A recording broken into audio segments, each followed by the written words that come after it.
A frostbitten moor in northern England. Palm Sunday. Yet that's not why thousands of men now make their silent prayers. They know what is to come.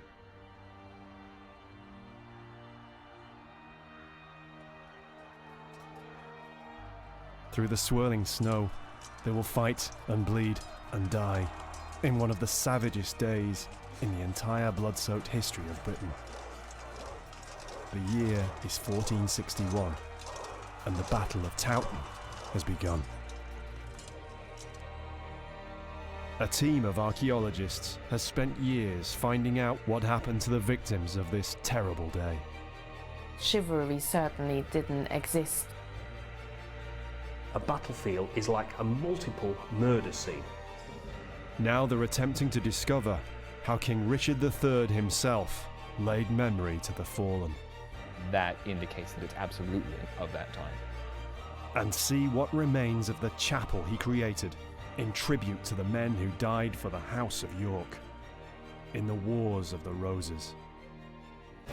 We have a classic view of the storybook medieval life. We don't hear the stories about the common man trying to keep his family alive. In our stores there are hundreds, if not thousands, of skeletons. Archaeologically speaking, we can now focus in on the medieval dead people. You're looking for clues in the skeleton all the time. And you couldn't help almost look through their eyes thinking, what did they see? How did they die?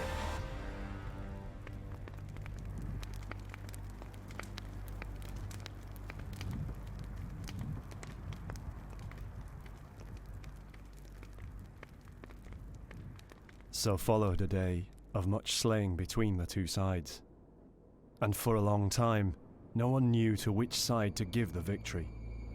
So furious was the battle, and so great the killing. So wrote a contemporary 15th century chronicler.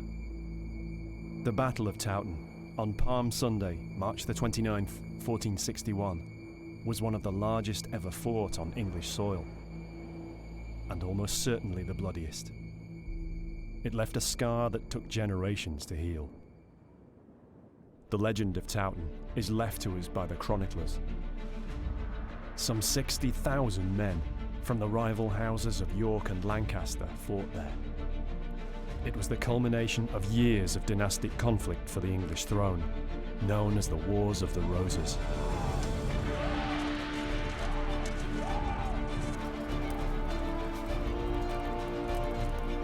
The bitter hand-to-hand fighting lasted many hours in freezing conditions until the Yorkists won a crushing victory. As night fell, 28,000 men lay dead or dying.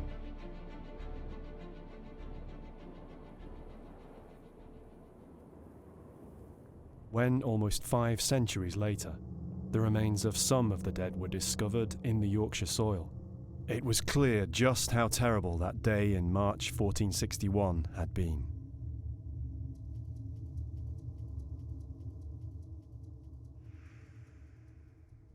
I think the only time I've ever imagined what it was really like in the medieval world was when I found that mass grave full of soldiers. And it was so obvious, it was so apparent how much these people had suffered, that as I was literally troweling away at these people, you just could not help but thinking, good grief, these people suffered so much. That was not a good way to die. The victory at Towton brought Edward IV to the throne and ensured Yorkist dominance for many years, until the wheel turned once more and the dynasty was brought to an end in 1485 with the defeat of Edward's brother and successor, Richard III. Whatever else the reputation of England's most controversial monarch, it seems Richard never forgot the sacrifice so many made on the battlefield that saw his brother become king. Nothing remains on the surface now to mark the battle. The stone cross is a 20th century addition, yet Richard III himself is said to have been in no doubt as to how important Towton was to his family's cause. It meant a lot to Richard III because his brother was made king here. Now this was the place where the Yorkist dynasty formulated all their ideas and their hopes and wishes and became the kings of England. They were the Edward IV, Richard III, and so this place was everything to them. On becoming king, Richard immediately set about commemorating the sacrifice of the Yorkist soldiers. Richard wanted to put this in stone. He wanted to build a memorial chapel, and in the village of Towton he did that. He raised this lovely, apparently gorgeous chapel, very sumptuous it's said. Yet of this sumptuous chapel, it seems there's now no trace. It's one of the greatest riddles of the whole Towton story. One of the remaining mysteries about the Battle of Towton is connected with the memorial chapel. The trouble is, we don't know where it is. For such a grand structure that meant so much to the Yorkist dynasty, how can it disappear completely? And that's one of the things we needed to find out. Where had the chapel gone to? Archaeologist Tim Sutherland is determined to solve this centuries-old mystery.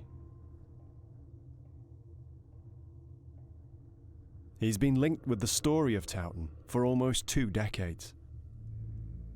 It all began in 1996, when he was called in after developers working at Towton Hall made a grisly discovery. We were very fortunate in Towton in that when a building was being replaced, they dug new foundations and they dug deep enough to actually uncover human remains.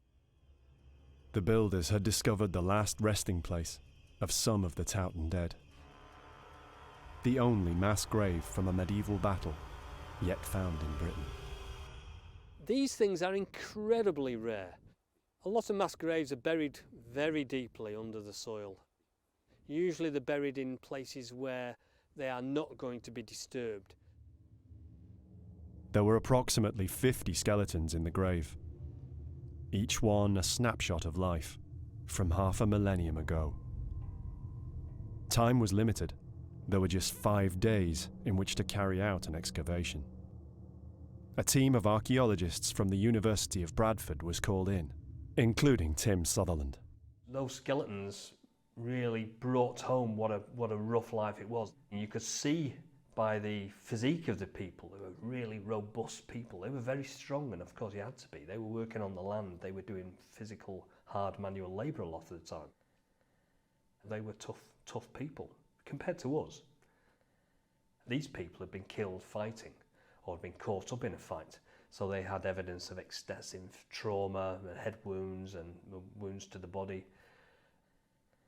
The weapons, the arrowheads, for example, still exist and still lie in the soil.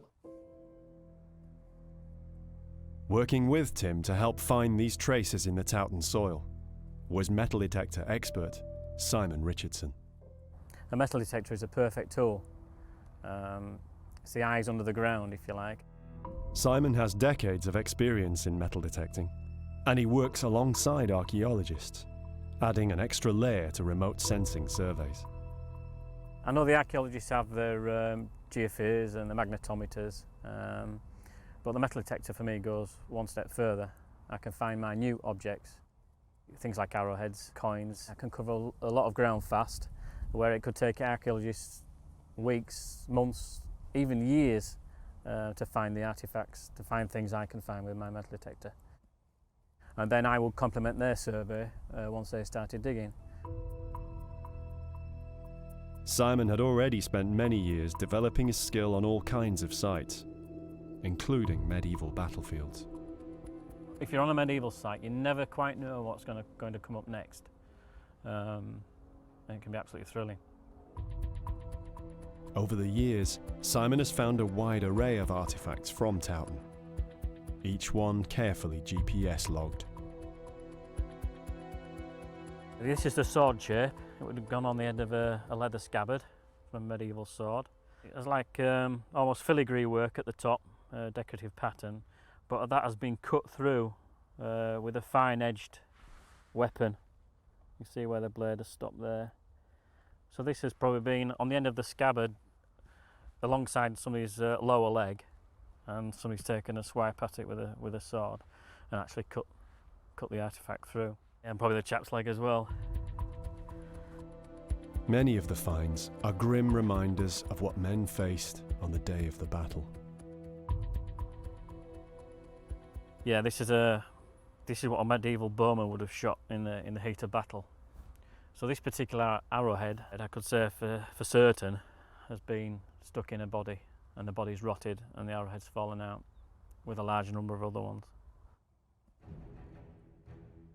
From the recorded positions of the artefacts, Tim has been able to build up a detailed plot of exactly where the main contact areas were during the battle.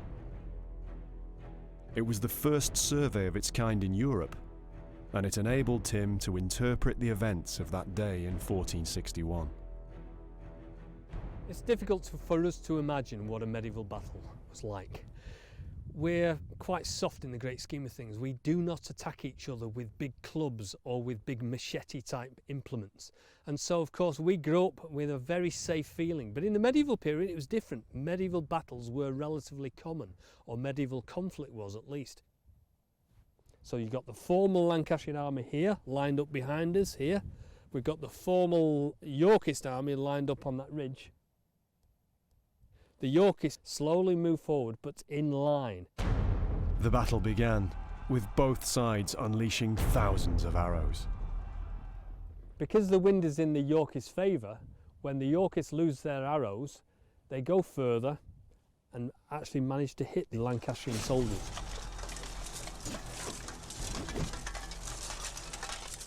The Lancastrians lose their arrows, and because the wind's against them, all their arrows fall short. It's quite a major tactical achievement. If you can get your enemy to move away from their standing position, they're almost certainly going to lose.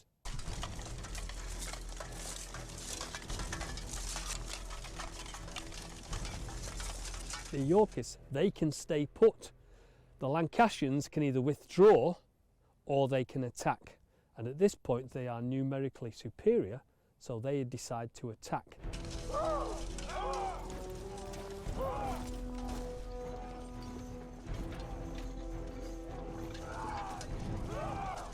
Now the Lancastrians are moving off their fixed position and have to travel down the slope into the valley bottom to meet the Yorkists. And this is where they formally engage as two armies.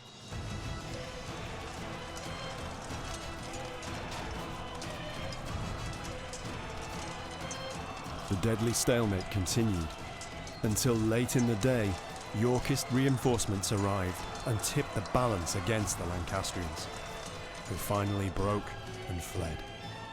The whole of the landscape is just full of people fleeing off the battlefield in all directions. Some people tried to get to Tadcaster, to the river crossing.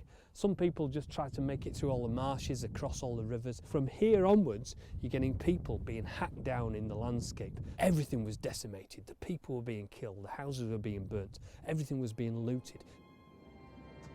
It's possible that the men buried in the mass grave were killed during the chaos and carnage of the rout. It was in this war-ravaged landscape that Richard's new chapel once stood. It's a huge area though, and trying to find buried remnants of a single building could be difficult. Tim's been surveying this landscape for years now, so with magnetometry and geophysics, he's gradually built up a picture of what lies beneath the surface.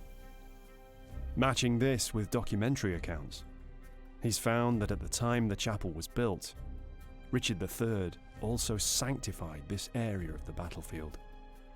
Some of the dead were cleared off the middle of the battlefield, again very soon after Richard became King of England. And he did that presumably to sanctify the ground, take the burials off the unconsecrated ground of the battlefield and put them here in an area we know was consecrated ground, because there was a chapel here before the Battle of Towton. Chapel Hill seemed at first to be the right place to look, but it turned out not to be as simple as that. So over the last 15 years we've covered this whole field in geophysical survey and excavation. Importantly, we've excavated some of these features. So the whole of the top of Chapel Hill here has been excavated. We know that this is a plain field covered in medieval field systems, and there's nothing that remains of a chapel or any structure out there. The only bit of Chapel Hill now that we haven't looked at intensively is inside the garden. Let's face it, this is the only place left where it can be. We've looked everywhere else. So if it's not here, then there's going to be no trace of it. The area Tim's now focusing on is within the grounds of Towton Hall itself, known as Chapel Garth. It's worth a try. The hall wasn't built in 1461, but the site was in the battle area. The defeated Lancastrians almost certainly retreated through here.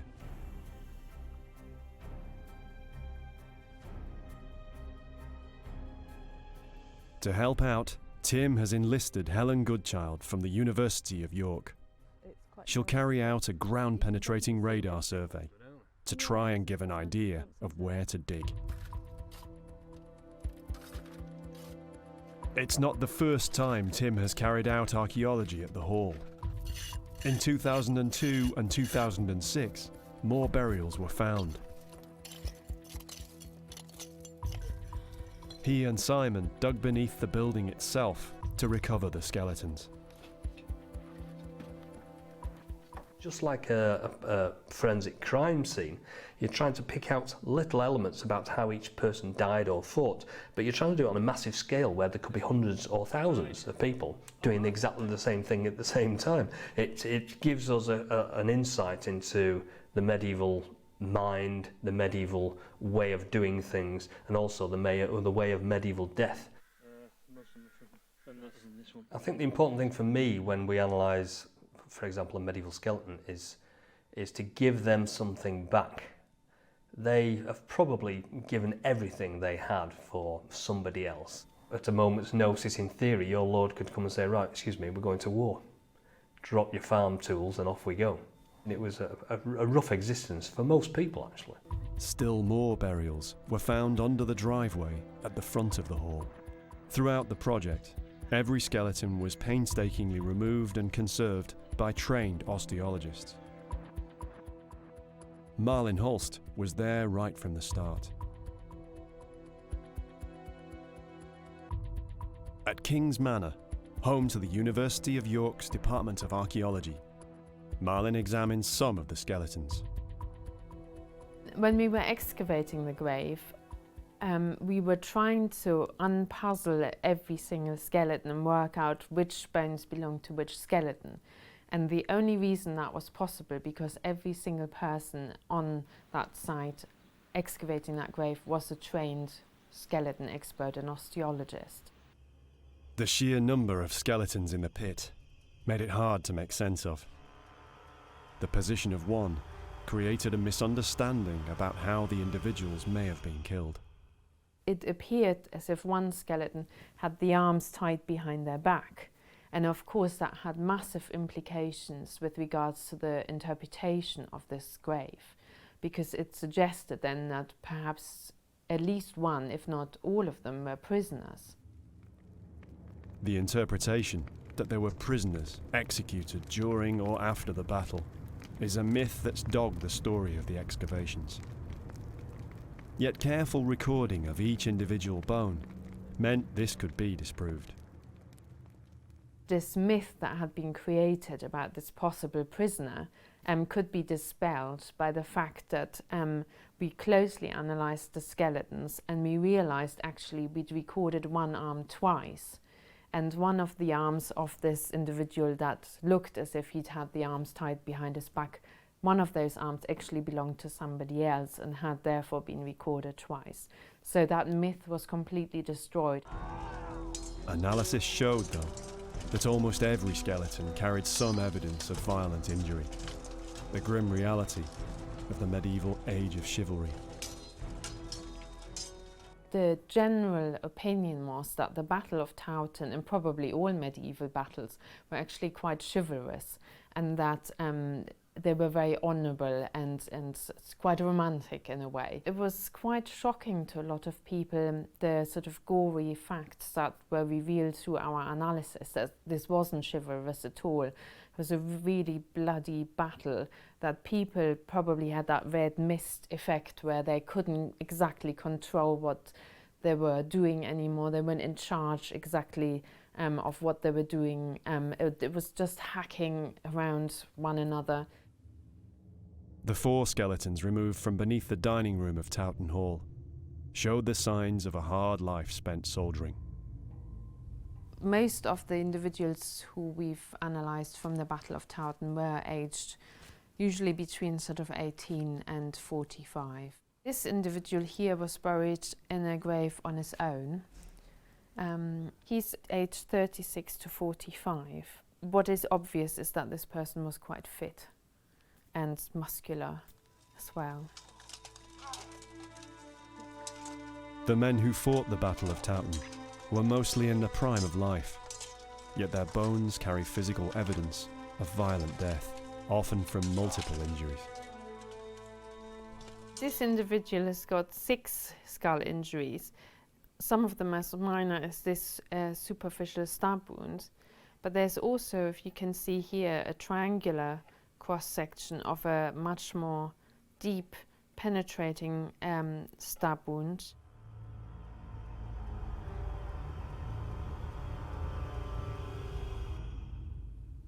And then a large cut here, which you can see has entered this area. And all of these have caused fracture lines that are emanating from them. If you turn the skull around, you can see that there's another stab wound here and another cut wound here in this area. So this person had a blow to the left side of the skull, probably 3 stab wounds to the back of the skull, and 1, 2 large cuts to the back and side of the skull as well.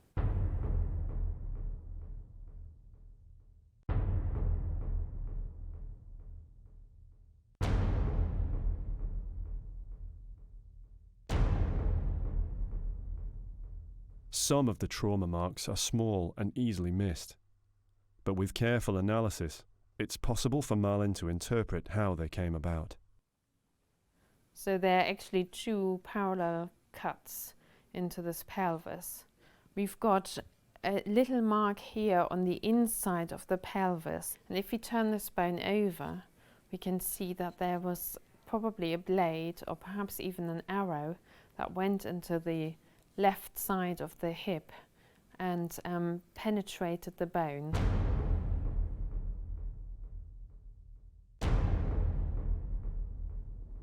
More than one of the skeletons has unusual blade trauma to the jaw. This led again to interpretations that the men had been executed or finished off by having their throats cut. So this individual has actually also got a cut there on the jaw in exactly the same place as the previous skeleton, but a much deeper cut that's actually come from the sort of front and the side, and then bone has splintered off upwards and downwards on the lower jaw.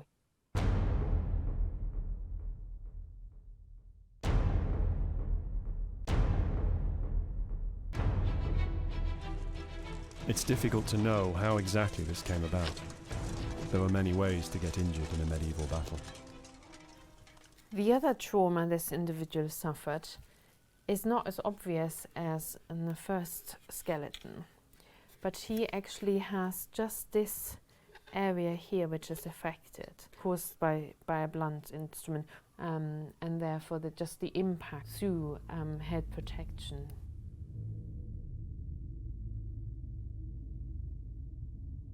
One of the skulls carries an injury that was evident straight away as it was excavated. It's one of the most horrendous found on all the Towton skeletons.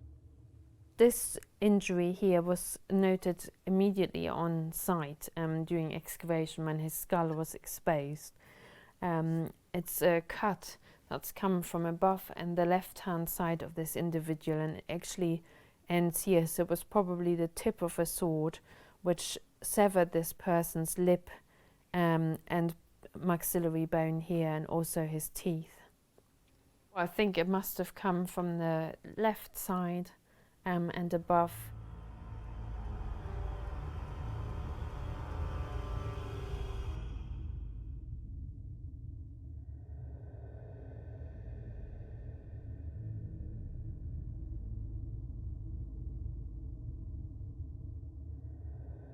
Malin also found that some injuries seemed to have happened even without the impact of a weapon. These men may have led hard lives and been used to fighting, yet this didn't stop them experiencing terror in a battle like Towton. So this person has fractured the first molar in their mouth, and this has occurred before death. And when we spoke to soldiers who would currently be fighting, they said that in the midst of battle they clenched their teeth to such a degree that it actually causes fracturing of the crowns of the teeth. Of these 4 skeletons, 3 had been buried together in a triple grave. It seems possible that brothers, sons, fathers or cousins may have faced battle together that day in the snow.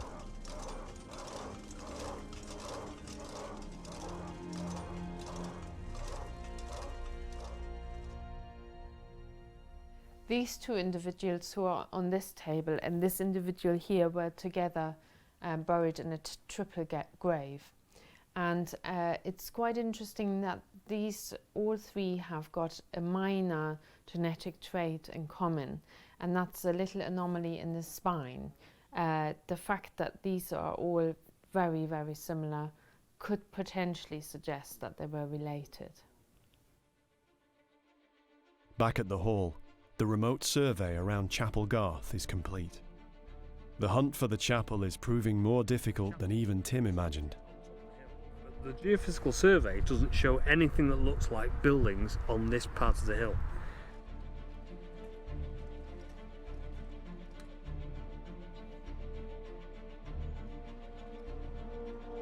There's one last place he wants to look.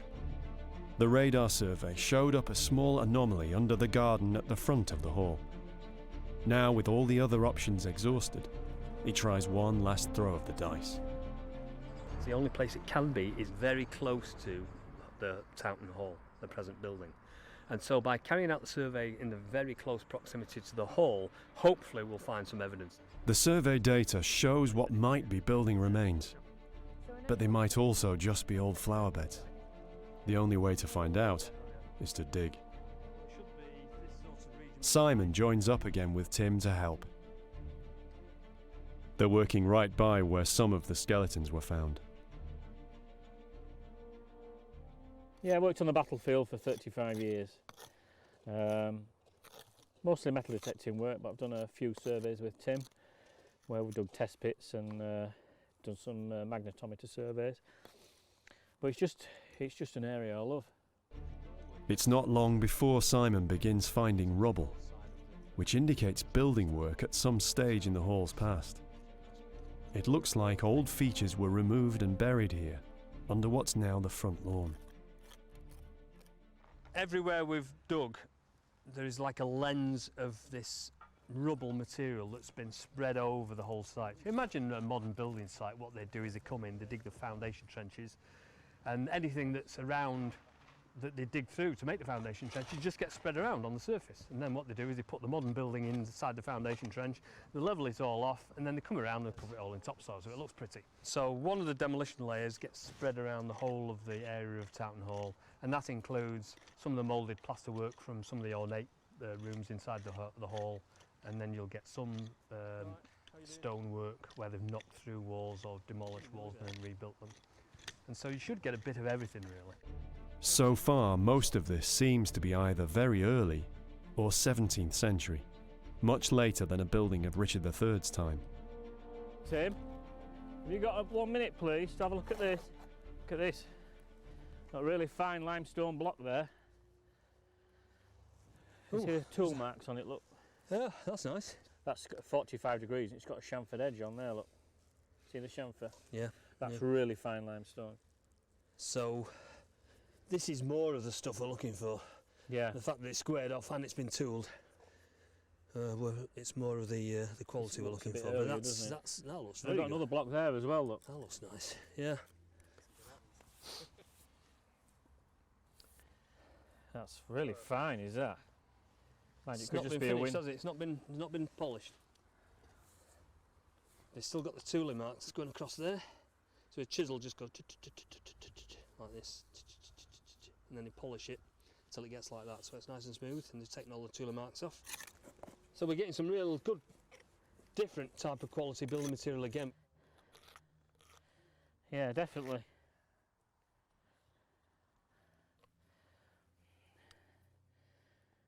Maybe the edge of a windowsill.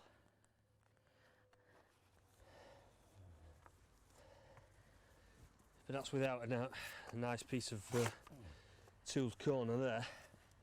Excellent. Oh God, you're still going down? Yeah. The stone fragments are the first real clues they've found. Evidence of what looks like a medieval building somewhere here.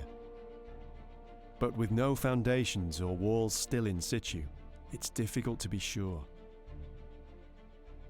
Could they be from Richard III's chapel?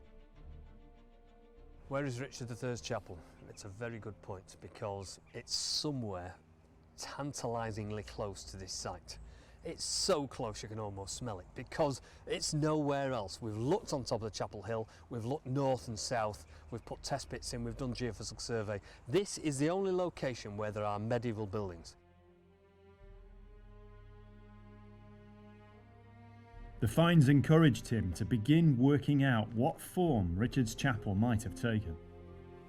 No illustrations or plans exist, so to get an idea of what a 15th century medieval chapel built by a king might have looked like, Tim heads to Warwick.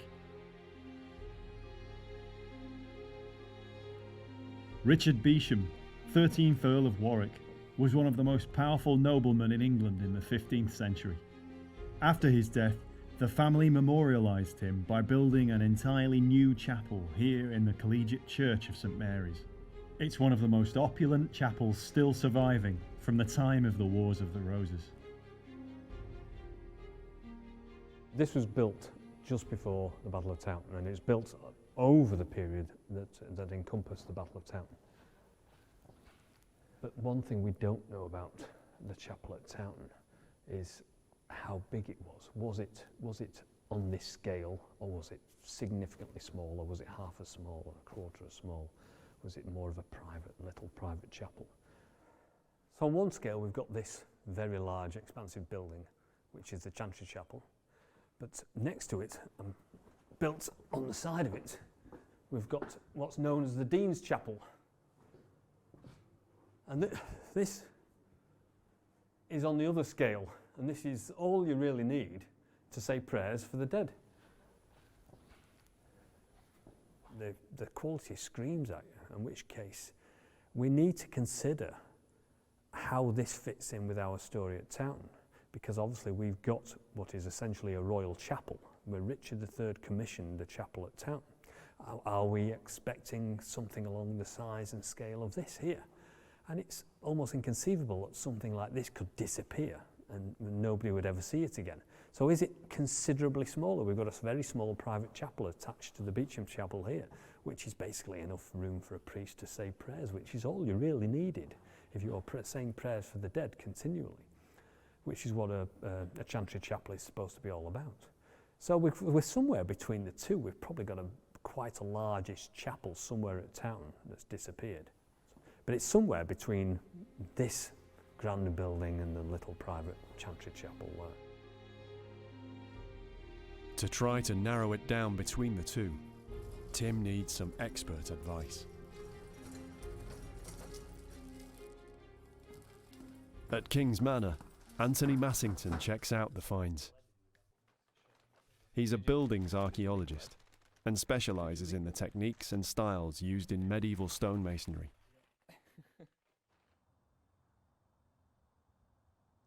There were buildings at Towton earlier than the battle in 1461, and much later from the 17th century on.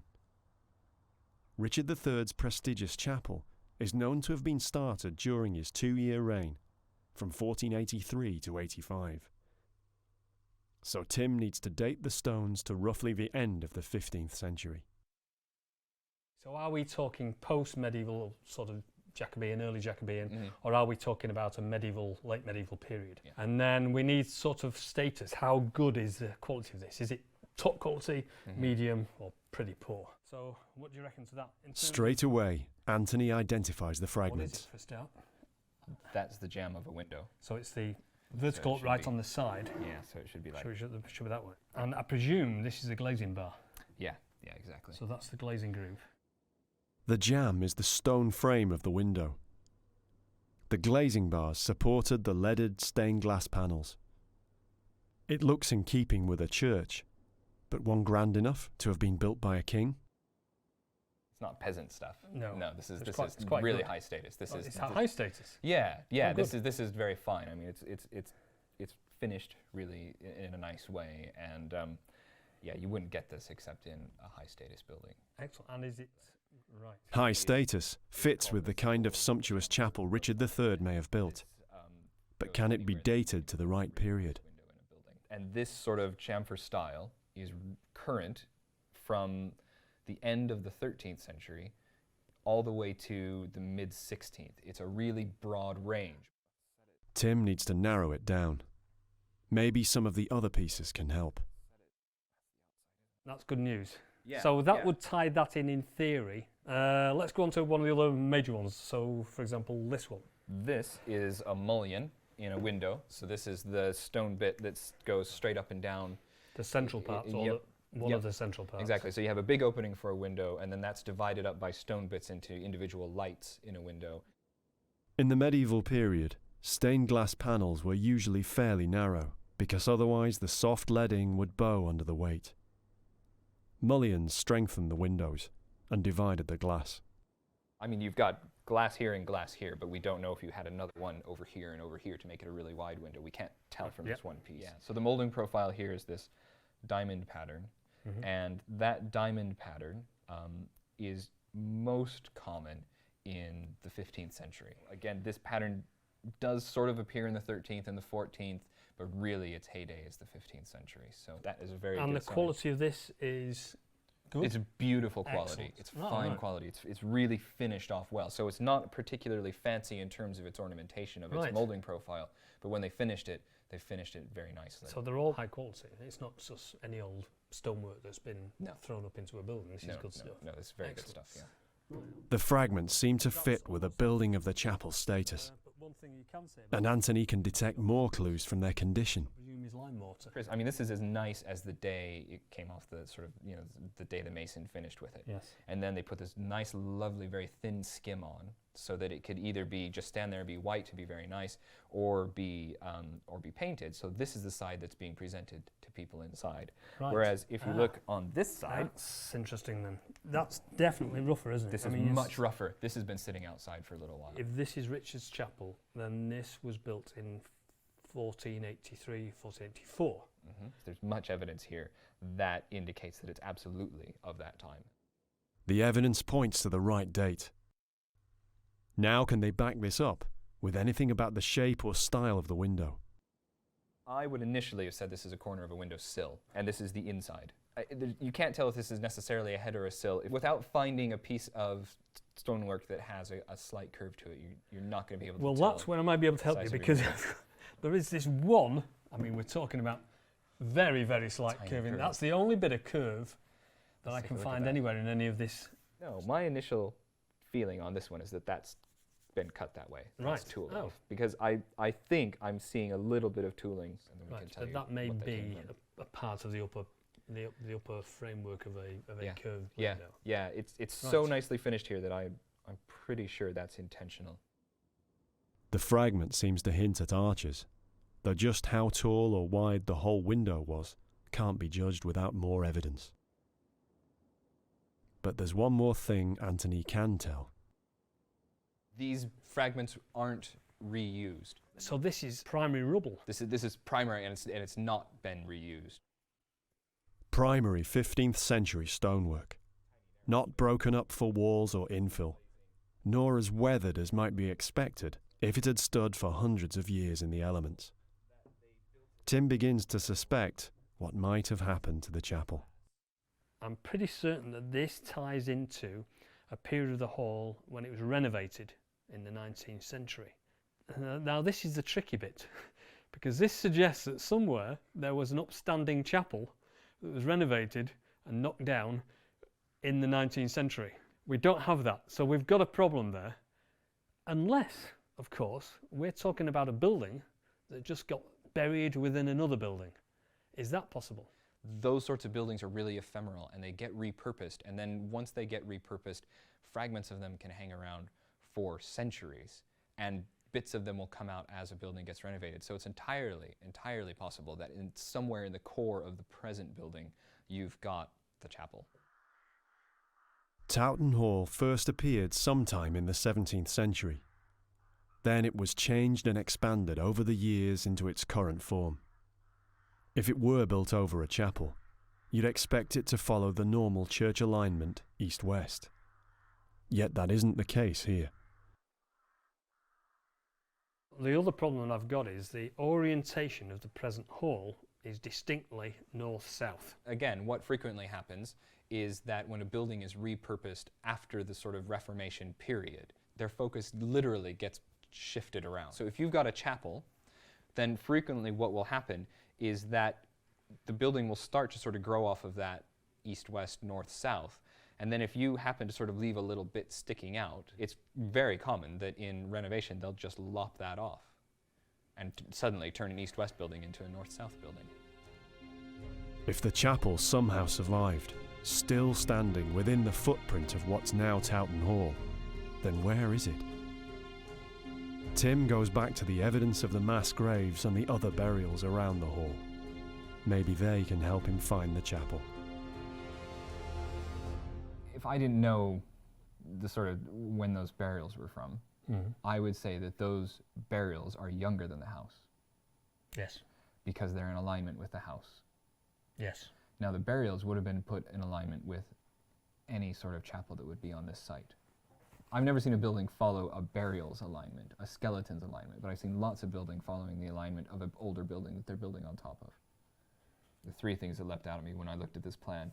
The first thing is that the house respects the alignment of the burials.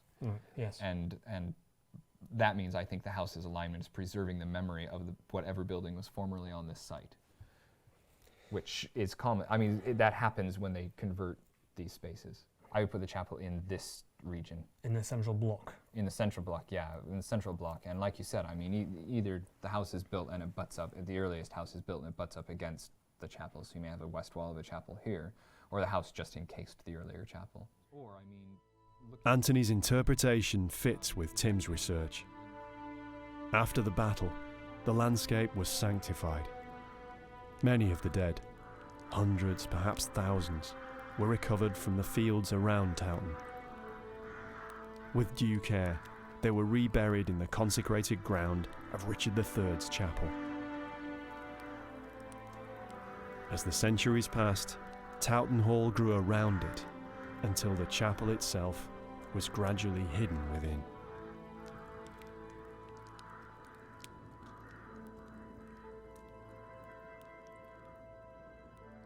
It's not on Chapel Hill, it's not in the gardens, it's not around the hall, it's actually partially inside the hall, and therefore the evidence we've been looking for is actually inside all the data that we already had, all the, yes. the whole buildings.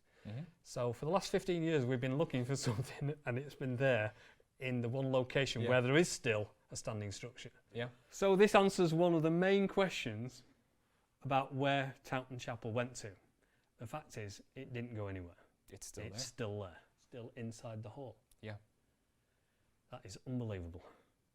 So that's 15 years of work. You've learned a lot about the context, though. Exactly. So now we know been the landscape fruitful. it's in, and this is, at the moment, the summation of all this evidence. So it really does tie into the fact that it's Richard's Chapel is now possibly still existing to a small or greater degree in and around Towton Hall. Yep. Thank you very much. You're That's very been welcome. absolutely fantastic. The years of careful detective work have paid off. It seems likely now that Richard III's chapel, so long lost to history, may have been there all the time.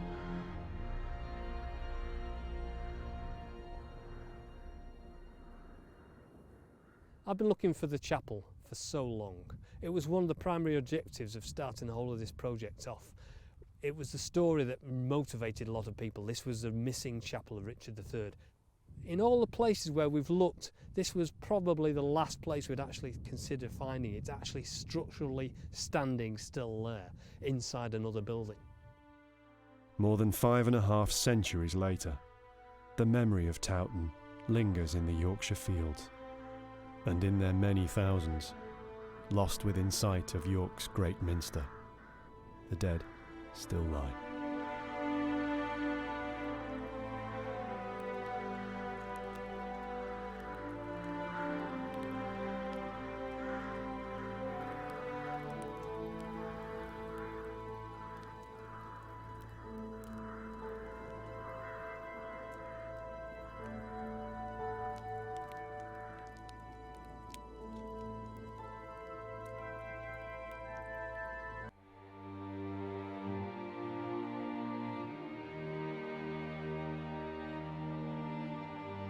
July the 27th, 1361, on the Isle of Gotland.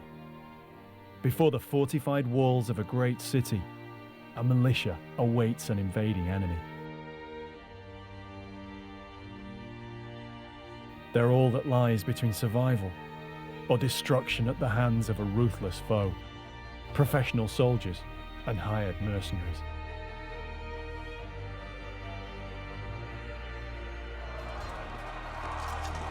Who were these people, and what made them fight and die together? More than 600 years later, an international group of archaeologists is attempting to find out more. They'll investigate some of the finds from the largest mass grave from a medieval battle ever found. If you win or lose a battle, it's a momentous occasion for either the victors or the losers.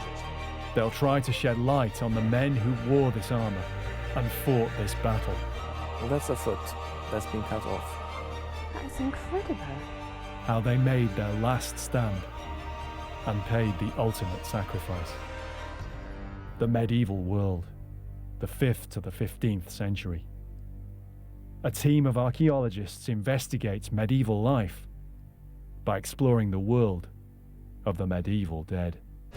We have a classic view of the storybook medieval life. We don't hear the stories about the common man trying to keep his family alive.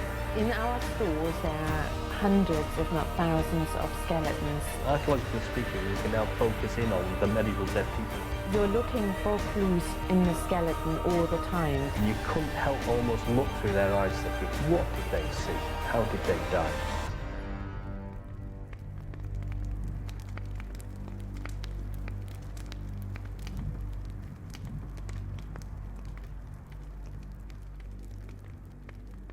Houses have been put to the torch, grieving people stricken by the sword.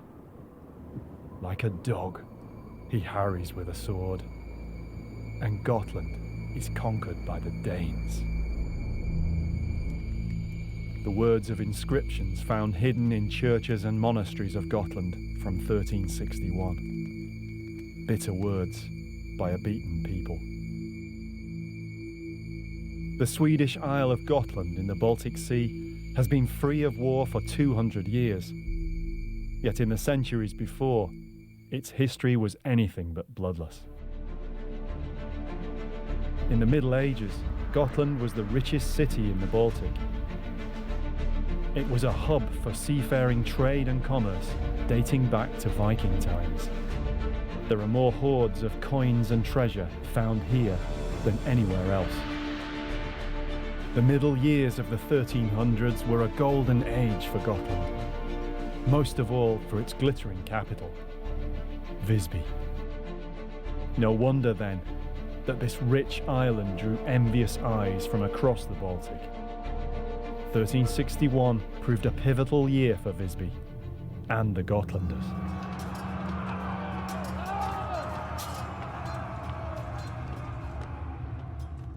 As archaeologists, we're really interested in these periods of transition, and there is nothing that displays one of these transitions better than a battle or a conflict, because usually there is an outcome that's very decisive, and that period of transition is not large scale. It can be down to hours, minutes, days, or whatever, but it's certainly not years. And if you find the mass grave of a people who were killed during that conflict, that's perfect, because that is the moment when the transition took place. So you can find out what happened before, what happened afterwards, and this is the point where it took off. And this is just a catalyst on this island. And because it's an island, it's a very small, insular sort of activity, but it has repercussions across the whole of the Baltic, basically. The events of 1361 in Gotland captivate medieval historians and archaeologists. The story comes to us from different sources. Few Gotlanders were left alive to tell the tale. King Valdemar IV of Denmark invaded the island with a large army of Danish and German mercenary troops. The Gotlanders, without a standing army, formed a militia to try and stop them, but they were pushed back to Visby. It was not an even contest, yet the militia stood their ground. The Gotlanders were annihilated by the professional Danish and German soldiers. The island was stripped of its riches and never again flourished as it had done in past centuries. It was the end of the Golden Age. The story might have remained nearly forgotten in the history books, were it not for a chance discovery more than 5.5 centuries later. In 1905, a large grave was discovered outside the old town of Visby, traditionally the site of the Gotlanders' last stand, commemorated by a great stone cross. In the grave were hundreds of skeletons. In 1928, 3 more pits were found, with hundreds more. The Visby mass graves were a worldwide sensation, among the most important finds ever made in medieval archaeology. The finds were extraordinary, more than 1,100 complete skeletons. I think Visby, you could quite easily say it's unique. It's an assemblage of human remains that were discovered in the early 20th century of people that died during battle. It's mind-blowing really in terms of the evidence you can acquire from a grave such as that. I can't think of another example where people were buried in their armour. Finding the people that died in battle in mass graves with their arms and armour is phenomenally rare. In fact, it's virtually unique. When I first came across this assemblage and I first heard about the Battle of Visby, I thought that obviously it's just another battlefield mass grave. And so when I first saw the information that was compiled in the early 20th century, and there were plates of armour on the skeleton itself, and you think, this is unbelievable. It's so unusual, and the mind races to try to work out so many questions. Why were they buried like this?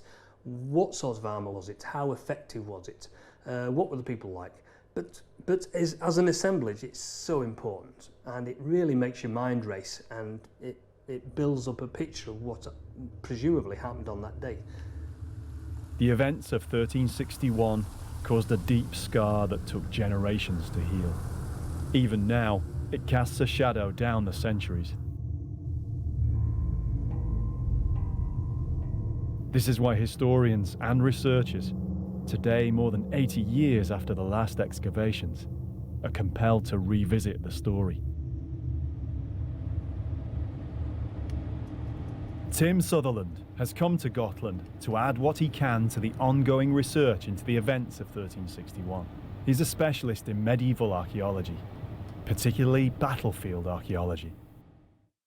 In 1996, he excavated the mass grave from the medieval Battle of Towton in northern England. Now he's hoping to put that experience to use here.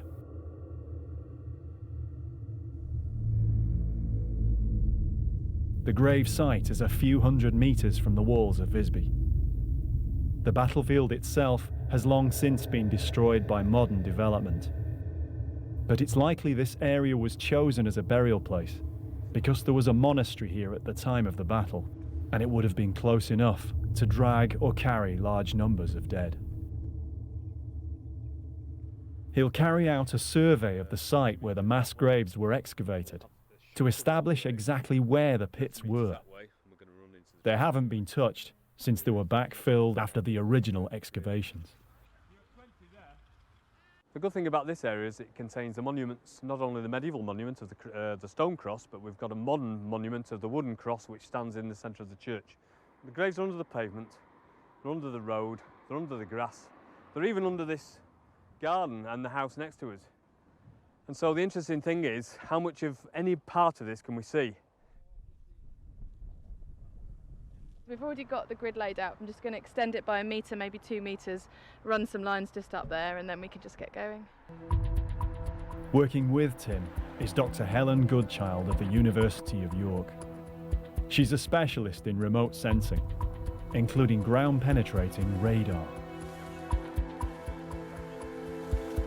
The radar may be able to show the graves, although there's no way of knowing just how much the site has been disturbed over the past 80 years. We can survey through the pavement and hopefully get evidence of the mass graves. Then we want to just move slowly across the grass, getting more data as we move towards the cross. Hopefully we'll see evidence of at least 1 or 2 of these graves. But that's the challenge here. Can we see any evidence of the archaeological remains that exist here from the Battle of Visby? Back in 1928, Swedish archaeologist Bengt Tordeman began his own survey by looking for the area that had been excavated in 1905. He not only found this, but also 3 more mass graves. The dig had to expand to an unprecedented scale to recover all the material. Yet after almost a year, there was still 1 entire grave left unexcavated. This grave, Grave 4, is believed to be at the edge of the site, still down there, untouched. The reason they stopped excavating is that they just had too many bodies. They had 3 existing graves which were all full, some of which had chainmail, coifs, gauntlets, shirts, and there were even some plate armour in there as well. And so by the time they'd excavated 1, 2, 3 graves, they came across Grave 4 and they thought, there's no need to excavate this. And so luckily for us, they left it in place.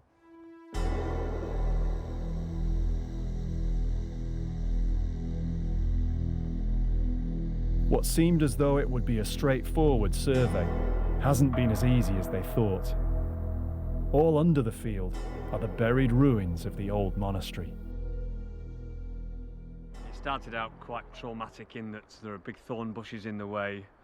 There are lots and lots of undulations in the ground. We thought it was a very flat green piece of grass, and it's covered in lumps, bumps, and also stone walls. So the radar was bouncing up all over them.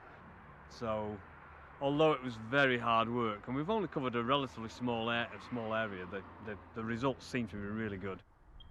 The experience has left him with a strong respect for the archaeologists who surveyed this site more than 80 years ago. You can't help but admire the people in the past because they had very basic equipment, theodolites, tape measures, and a spade and a trowel, and yet they came up with so much quality data, and we should look back at these people with reverence and say, actually, they were very, very good at what they did. And we can learn a lot from them because they accumulated very good data, but at a very basic level. And we now follow in their footsteps and say, can we improve on what they've done? And sometimes it's quite difficult, actually, because it's just such good work that they've done. They plot the results and see if any of the archaeology can be seen. Now, although this is still grass and house and gardens, we can see what they found. So we can use this to interpret our data. As Tim had feared, there's a lot of modern interference. The problem is we've got several hundred years of archaeology, including very, very modern features. When they strip this away, they can see the medieval archaeology. So we've got where the graves were, where the railings were, where the cross still is, and all the water pipes and anything else they encountered. So anything that's shaded there is where they've excavated. Now, although this is still grass and house and gardens, we can see what they found. The empty pits left after Tordeman excavated them show up clearly. Grave 1, right in the road. Grave 2, half in the road. Grave 3, almost under part of the railings. One grave would have been dug first. And they've successfully verified Grave 4, completely unexcavated, under the pavement. And then grave 4, this is the one that was never fully excavated. It still exists in its primary form about a metre below the surface. Then Tim sees something else they weren't expecting. So we've got this strange anomaly there, which we think may be something like a pit. The good news is nobody's excavated there. It doesn't look like modern interference. Could it be from 1361? That's interesting. That looks more archaeological. It looks like an archaeological pit. Grave 4 alone might contain many more skeletons and armour. And now Tim and Helen's survey has found another possible grave to be investigated. Future excavations will benefit from Tim and Helen's work. On July the 22nd, 1361, Valdemar's invasion force landed some 15 miles to the south of Visby, at Vastegarn, where the bay forms a natural harbour. Then they headed north.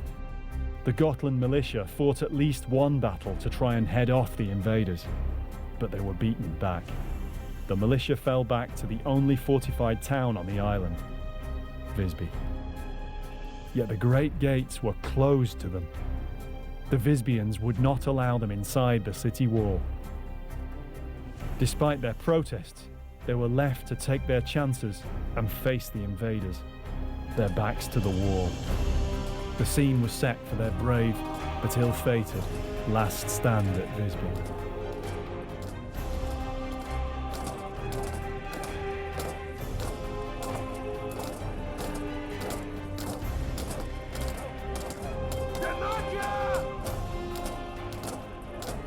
The Visby defences were strong enough to hold out.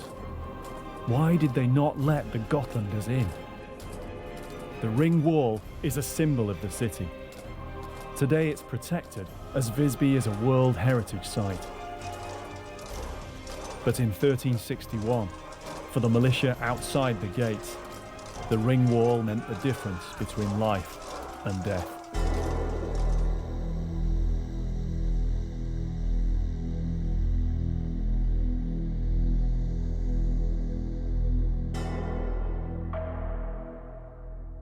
Gotland was in the middle of the Baltic, which made it very rich, because you can trade from the east to the west and from the west to the east. And the Gotlandic people were good traders. Visby was one of the trading hotspots of the Baltic, with waterfront warehouses, whitewashed buildings, and a safe harbour. It was a stone town, a medieval Manhattan, with the high white buildings. And you have lots of churches inside the Visby, and you have this ring wall. It must just be astonishing to come to Visby. These were prosperous times. People of many different nationalities came here, drawn by a city built for trading.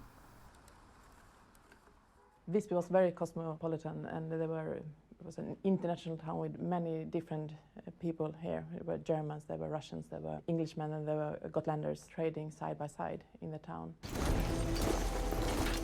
So when the invasion came, why didn't they open up to the Gotlanders? We think that the Gotlandic people wanted help from Visby, but Visby town decided to negotiate instead. And maybe that's why they don't open the gates to let the Gotlandic people in. Maybe they were afraid to get an army into their town. So then they let the peasants die just outside the wall. The Great Ring Wall was not just built for defence against overseas invaders. There was tension between the Gotlandic farmers and the Visby officials who controlled trade on the island. The wall was built to get the farmers to pay to get into the trading in Visby, because the people in Visby wanted to have their trading centre for themselves and make them their own money. A city wall to force the indigenous farmers to pay to enter and sell their goods at market. Such was the schism that existed between the islanders and the Visbian merchants. Why did they choose to fight this day? They must have known that they should be killed, probably all of them. Just staying there with a wall behind you and a well-trained mercenary army just coming towards you. that makes no sense, that they still wanted to fight this army, and they did. In late spring 1361, the Gotlanders received warning that an invasion was imminent.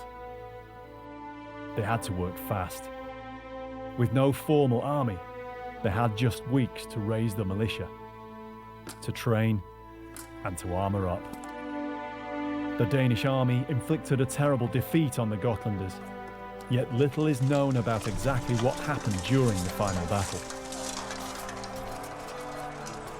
Yet thanks to the excavations, there is physical evidence for what happened.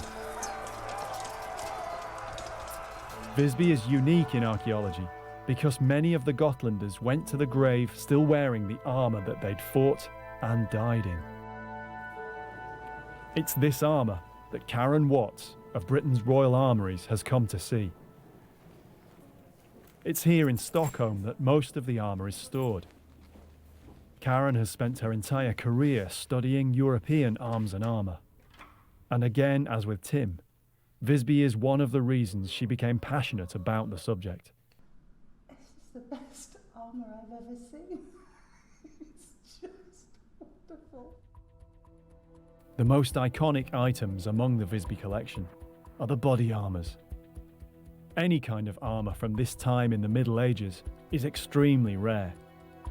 Here, though, there's a whole range of armours, all worn in battle together, then buried at the same time.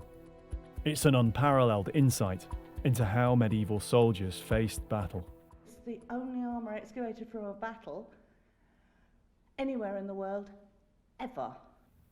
The types of armours are known as coat of plates and lamella. They're made up of individually forged pieces of iron, riveted or wired together as part of a leather or textile harness. With several complete armours together, it's possible for Karen to see how each was tailored to suit individual competence. I can't believe the size. Look, it's for a boy. These actually, I have never realised that they're different sizes. Thomas Neyman is a serving Swedish army officer. He studied all the 1361 armours, painstakingly reconstructed here after they were recovered from the mass graves. Tordeman identified a number of types at different stages of development. Is it 4 different types of armors? Yeah. So you can see it evolving in this different material. Absolutely. From these pits. If you look up here, what we see here is different layers of textile that's been metallized. So now it's metal. Oh, yes, I see. And what I counted to so far is 3 layers. But it could be more, but we have to do more research. The most common armours are the coat of plates type, a kind of medieval flak jacket. All of these armours are purely functional. They are fighting military equipment with no adornment or ornamentation. Except for this one, because this one has got brass plaques. It's there as a purely an example of heraldic display. And have you identified to whom this belongs? That's one of the interesting things. It's a lot of theories what it could be. Yeah. One of the theories is that it could be a family down in Flanders.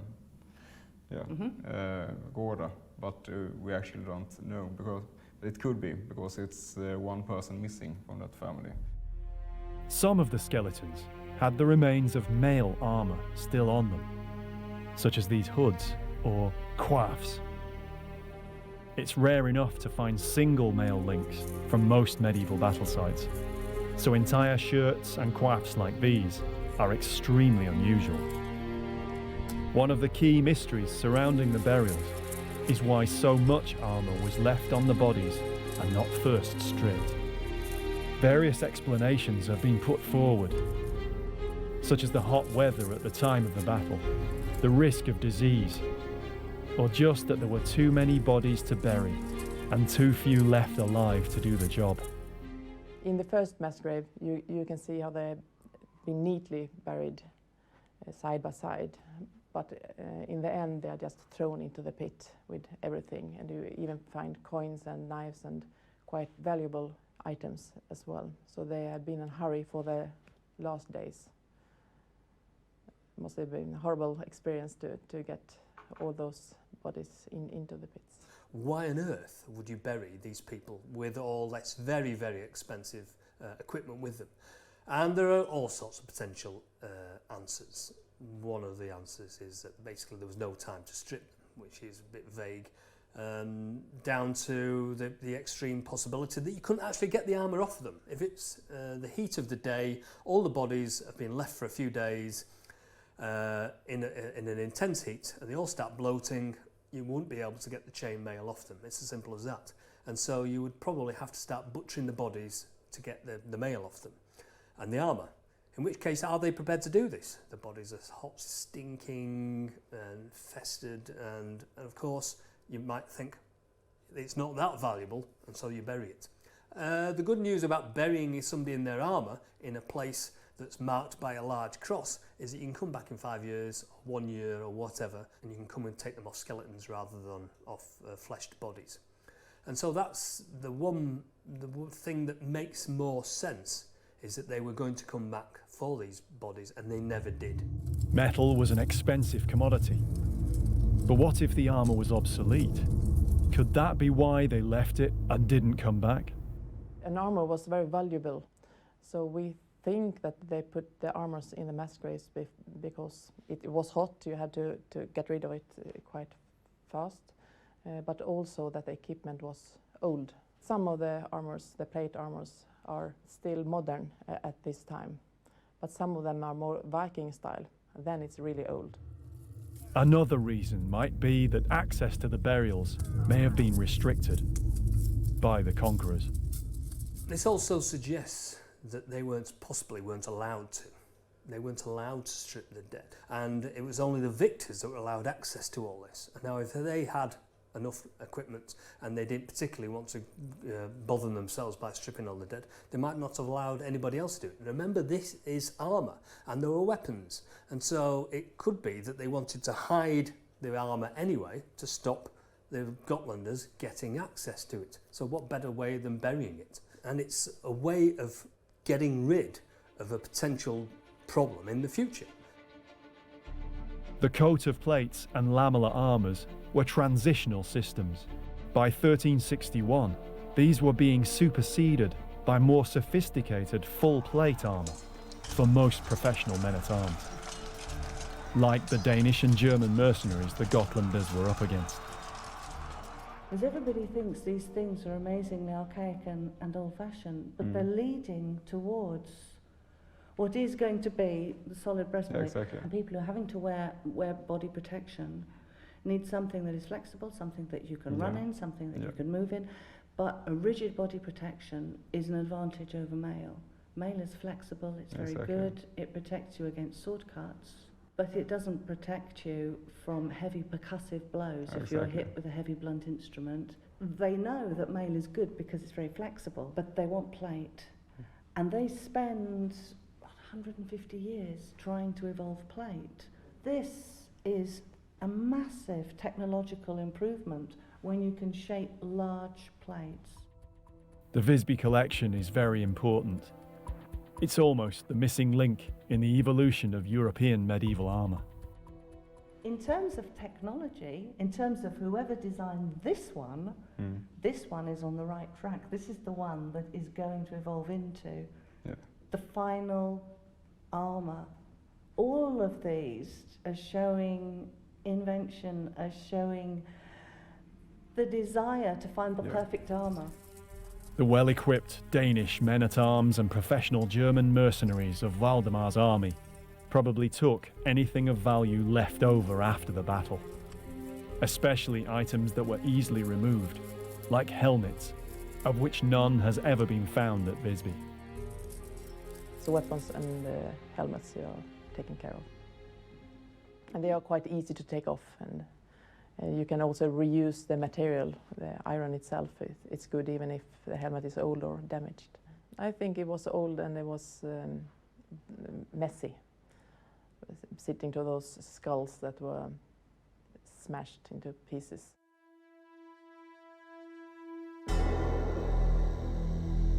But what of the remains of the Gotlanders themselves? What evidence still lies in their bones?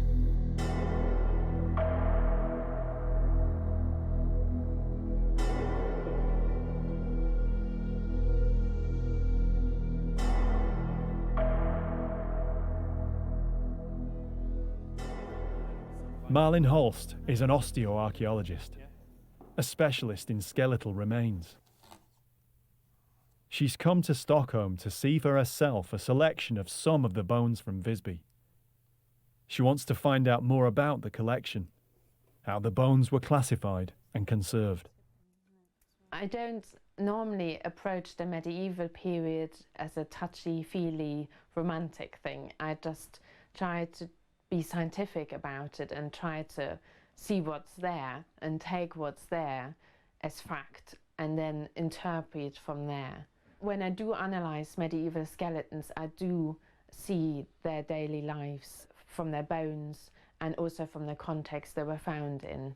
And in the medieval period, you don't normally have grave goods, but you might see markers on their bones that suggest certain activities or fractures of certain bones or particular wear on the teeth that give a clue about their daily lives.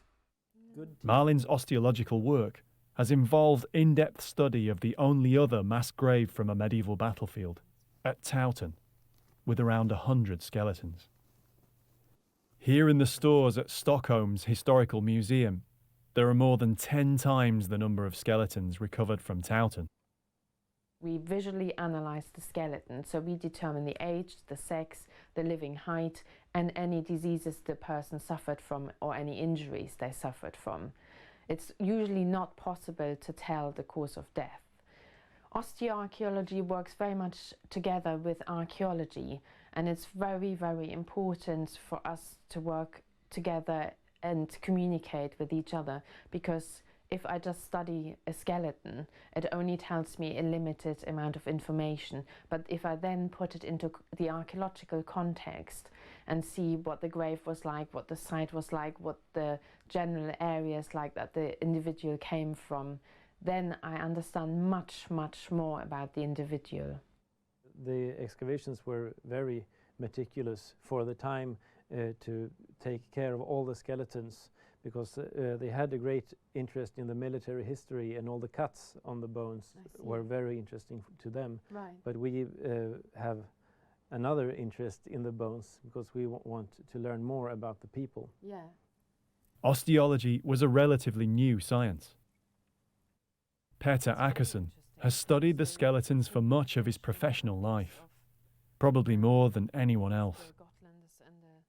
He's looked at the ways in which techniques of analysis in the 1930s differed from current 21st century osteology. Due to the sheer amount of material, little work has been done on them since they were excavated, the best part of a century ago. Since then, methods and attitudes, not to mention technology, have changed. Well, this is also an example of how the skeletons have become mixed. Yeah. So this is a box with crania and tibia and one femur. The bones were not kept together in their individual skeletons. Archaeological methods were different in Tordemann's time.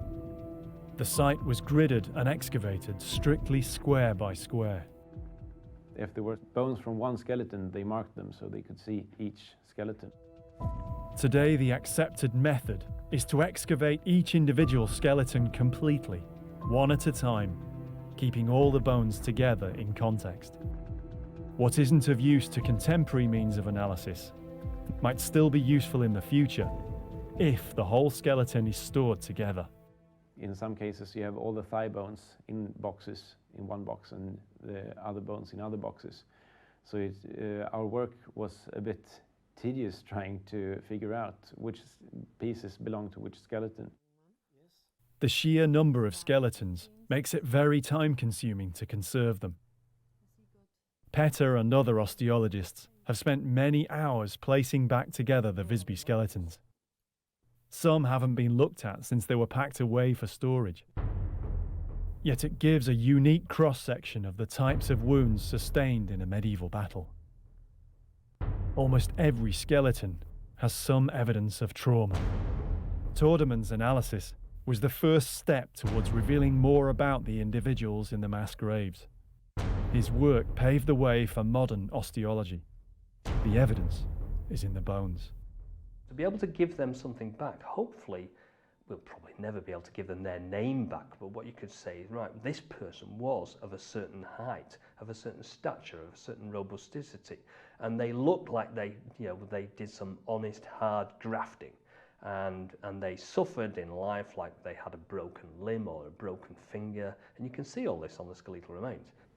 All these skeletons that now remain of these people, they need to tell their story, and I try to be their voice. To be able to see them through their eyes and say, right, fair enough, this is how they lived their life, until eventually one day they died for whatever reason, whether it was young or old, whether it was alone or whether it was with family and friends. You could have died in a battle and you would have been tossed into a mass grave with very large amounts of people, completely anonymously, and that's where they stayed. And to be able to see their life almost through their eyes, I think is very important. Because I've been told by soldiers serving today that one of their dreads is to die anonymously, unknown, and then be buried with nobody knowing where they are, who they were, and what it's all about, how they died. And so to a certain degree, archaeologists can help an individual from a long time ago have some sort of saying, in the future, this is who I was, this is what I did, this is how I lived my life, and potentially this is how I died. It's always difficult to say in a battle situation where do the injuries hit the body. I mean, it's in the turmoil of the battle you can get a blow from any part, from any distance, and you don't really know. They had no chance because the invaders were so much better at fighting and more experienced. The most common wounds are from bladed weapons, most likely swords. As he worked his way through hundreds of skeletons, Petter found blade trauma on many of them. And you often see this just multiple cuts on each bone. And just this one is interesting as well, since it's from not an adult actually. No, it's just fusing. Yeah, so it's, yeah. yes. How old would you say? 17, 18? Yes. So, yeah. That's very interesting. And it's also the inside of the shin. So, why do you think there were so many cut marks on a shin bone? Were they on a horse, maybe, or? No, I think these were the Gotlandic peasants, and the Danish army knew that probably the people they were about to kill didn't have that much protection on their legs. Oh. So they just aimed low and cut and cut and cut. To disable them? Yeah, exactly. But there must be about 6 cuts on here. And we often see that 5, 6, 7 cuts. Really? Yeah.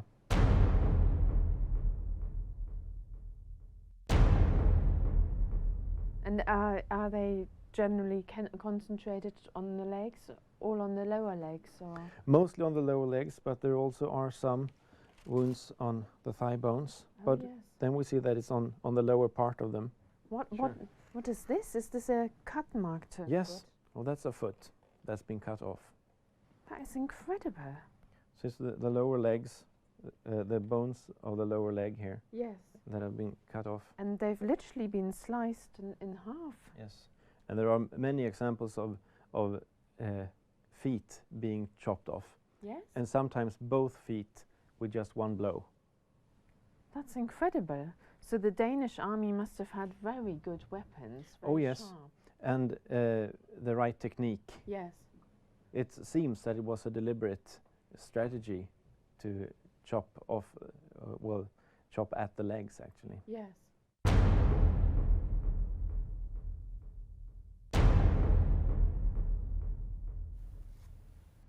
So here we have a cut. Yes, and here you can see that there's almost like markings that you can see that the sword or whatever weapon was used was dented. Oh, right. So that you see these lines. Yes. So you think that's due to a damaged sword? Yes, I think so. Otherwise, when you see the cuts, they're always really, really clean and smooth. Yeah. Yeah. But this one has this like a pattern. Again, it's another injury down here, isn't it? And the bone was cut down, and then the rest broke off. The end bit. So the whole leg was cut in half. Petter has found that many of the Gotlanders suffered injuries like this. More than a third of the shin bones have cut marks on them, and not only one cut on many of them. The Danish army have hit the Gotlandic farmers many times on the lower parts of their legs. Why were these injuries so frequent? Thomas helps them investigate. Almost all the cuts are to the lower legs, and they're so low down. So how would you deliver that sort of blow? Yeah, now I'm not going to be too vivid, of course. With the range of the sword, you can easily hit the lower part of the bone. Without bending down? Yeah. But while you're doing that, you might be getting attacked by Petter's sword. Yeah. So you're making yourself more vulnerable. Yeah, exactly, and therefore you have a shield. If you don't have a shield, just hold him and then cut to the lower bone. Oh, right. Yeah. But you need to be pretty brave to do Yeah, that. sure. And also experienced. Yeah, but if you have training, for example, if you're a farmer, perhaps you don't have a sword, you have a spear. Yeah, then you can take hold of the spear and hold it, and then make the cut. All right. And then it's no worries for you. And Petter was saying that sometimes both legs were cut as if in one blow. Is that possible with the Yes, it's sword? possible. I think so. Not because I have done it, but it's so sharp, so I think so. To make a cut like that, you don't need that much force. But there's some like this one here. This is the foot. Yeah. So where the leg has been cut through from the inside. Yeah, exactly. And the whole heel. And there are lots of muscles here. Yeah, and it has sort of glanced during the blow as well. Yeah. And that I think is pretty natural when you do the cut, because see, without cutting Petter here, when you come from above and make the cut, when the length of the arm stops, it bends easier. Yeah. So it could be natural in the cut that it actually bends because of the range of the arm. Yeah. If you look at what kind of armor the peasants of Gotland will have, it will probably protect the upper body and the head. And if you're not trained, it's hard to protect the legs. The most important first thing is to get the opponent down on the ground. And then they could have been finished off. Exactly. With Cut them in the legs, hammer. get them down on the ground, and then finish them off. Yeah. It's very effective to take the legs off, because you won't fight more and you will scream more. And if you hear your brother screaming next to you, you won't fight that good anymore.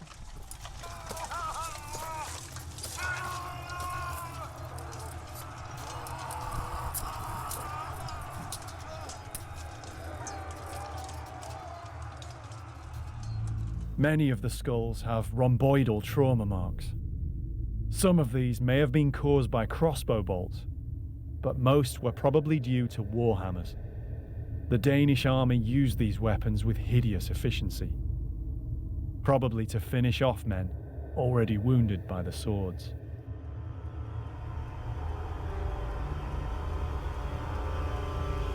Sometimes when you pick up a cranium with a big hole in it, you just put it down and had to go and take some coffee and take a break for a while. It disturbs you, what people can do to each other. And here's an interesting one.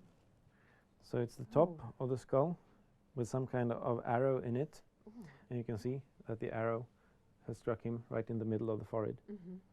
And that must have been fatal, mustn't it? I mean, Oh, I yes. can't imagine. This is right into the brain. Among the militia were the old, the infirm, the young, even the physically disabled, buried in outdated armour that wasn't even worth salvaging from the corpses. Why were these people left to face the Danish army, with its trained knights and professional mercenaries? They had to go out and fight against this well-trained army, and they didn't know what to expect, but they were all just slaughtered.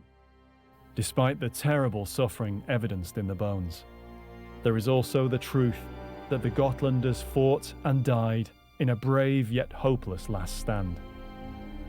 Families, fathers, brothers and sons, who died trying to protect their homes and loved ones.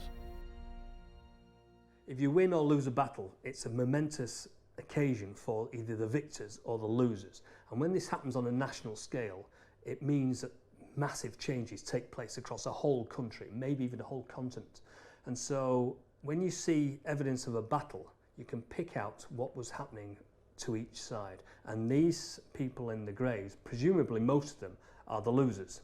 The fact that Gotlanders lost and the Danes won means that there now is a sea change across the whole of that island, and the Gotlanders, who were phenomenally wealthy people, suddenly are ruled by somebody from an external country. The physical remains in Stockholm and Visby serve as lasting monuments to the heroism and tragedy of 1361. The Gotlanders themselves, and the grey walls that denied them safety.